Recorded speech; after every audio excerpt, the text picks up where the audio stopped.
എണ്ണക്കാട് ബുധനൂർ നാടന്നൂർ പടി റോഡിലുള്ള കുലായ്ക്കൽ കലുങ്ക് നാടിന് സമർപ്പിച്ചു. മന്ത്രി സജി ചെറിയാൻ പുനർനിർമ്മിച്ച കലുങ്കിന്റെ ഉദ്ഘാടനം നിർവഹിച്ചു. എണ്ണക്കാട് ബുധനൂർ നാടന്നൂർ പടി റോഡിലുള്ള 75 വർഷം പഴക്കമുള്ളതും ജീർണാവസ്ഥയിലുമുള്ള കലുങ്കായിരുന്നു കുലായ്ക്കൽ കലുങ്ക്.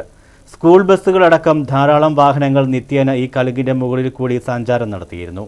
ഈ കലുങ്കിന്റെ ജീർണാവസ്ഥയും അതുമൂലമുണ്ടാകുന്ന അപകട സാധ്യതകളും മന്ത്രി സജി ചെറിയാന്റെ ശ്രദ്ധയിൽ കൊണ്ടുവരികയും മന്ത്രി നേരിട്ടെത്തി കലുങ്ക് പരിശോധിച്ച് അപകടാവസ്ഥ ബോധ്യപ്പെടുകയും ചെയ്തു.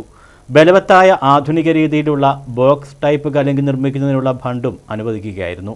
35 ലക്ഷം രൂപ ചെലവഴിച്ചാണ് ഈ കലുങ്ക് നിർമ്മിച്ചിട്ടുള്ളത്. ഉദ്ഘാടന ചടങ്ങിൽ മന്ത്രിക്ക് തയ്യൂർ പൗരാവലി സ്വീകരണം നൽകി. മന്ത്രി സജി ചെറിയാൻ പുനർനിർമ്മിച്ച കുലായ്ക്കൽ കലുങ്ക് നാടിന് സമർപ്പിച്ചു. ചടങ്ങിൽ ബുധനൂർ പഞ്ചായത്ത് പ്രസിഡന്റ് പുഷ്പലത മധു അധ്യക്ഷത വഹിച്ചു.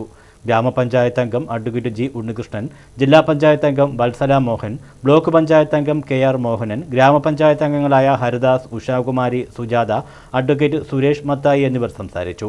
ചടങ്ങിൽ വെച്ച് മന്ത്രിയെ തയ്യൂർ NSS കരയോഗത്തിനു വേണ്ടി സെക്രട്ടറി ഉത്തമൻ നായർ പൊന്നാട അണിയിച്ച് ആദരിച്ചു. News bureau, Mavelikkara.